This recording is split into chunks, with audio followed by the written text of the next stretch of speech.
Bismillahirrahmanirrahim. In the name of God, the most gracious and the most beneficent. Assalamu alaikum wa rahmatullahi wa barakatuh. Thank you, One Young World and the Queen Elizabeth Diamond Jubilee Trust for this beautiful opportunity. It is of great, great honor and of great privilege to be here today among the brightest stars, the game changers, and the future leaders of the world. My name is Safaath Ahmed Zahir, and I come from the Maldives. I'm a women's rights activist, and 2 years ago, I returned back home after nearly 9 years of living abroad. I always thought to myself that after completing an MSc in finance, I would work to bring innovations in the financial sector of my country. But having returned to a community where gender inequality still continues to exist in elevated levels of unequal power distribution, and being from a family of all women, I decided that it was time to fight back to bring this what I call as a centuries-long world gender crisis that our world has been living in to an end. My initial project, Women on Boards, became the first NGO in the Maldives to specifically advocate for women's economic empowerment and for the empowerment of women in decision-making and in leadership.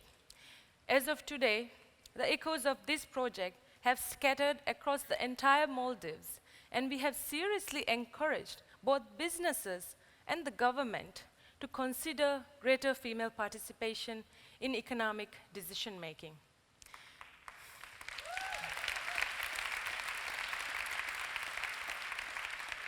More than all of it, I never did this for myself.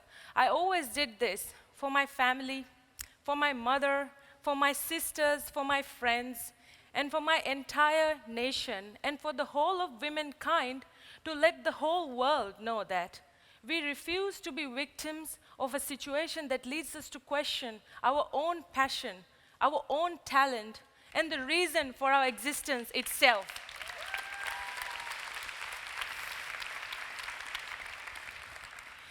Human capital is collectively pivotal, and it means women as well. The power of women and diversity, it unites us, it makes us stronger, and it gives us so much more means to accomplish so much more. I'm blessed, of course, to have been chosen as one of the Queen's Young Leaders for this year, one of the recipients for this award. This award is of great privilege.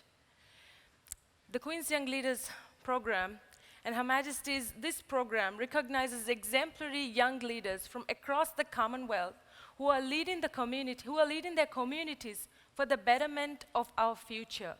More than a recognition, I have always found it as a unique opportunity to connect my small island nation with the rest of the world and to join hand in hand with all those who will be leading the way on women's empowerment. This program has given me a platform to connect with change agents from all over the world, and of course, to embrace diversity and to strengthen the scope of my project.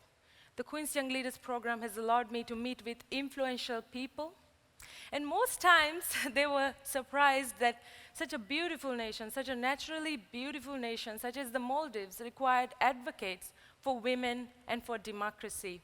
Some of them agreed that they will assist me in awareness-raising events while visiting the Maldives for a holiday.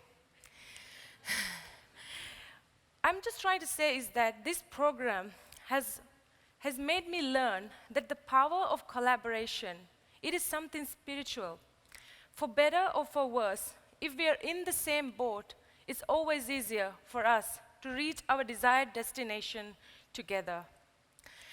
I'm also currently setting up an NGO named Women and Democracy to increase female representation in policy and in decision-making, comprising of over 50% of the world's population. As you might be aware of, women still continue to be underrepresented as voters, elected officials, and as political leaders. A democracy cannot truly deliver to all of its citizens and to all of you if half of the world's most precious resource, our talented women, remains underrepresented in the political field?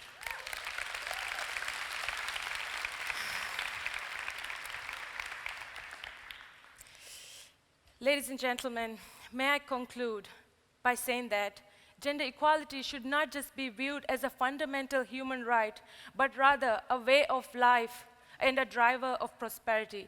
This is exactly why it has its own place in the United Nations Sustainable Development Goals.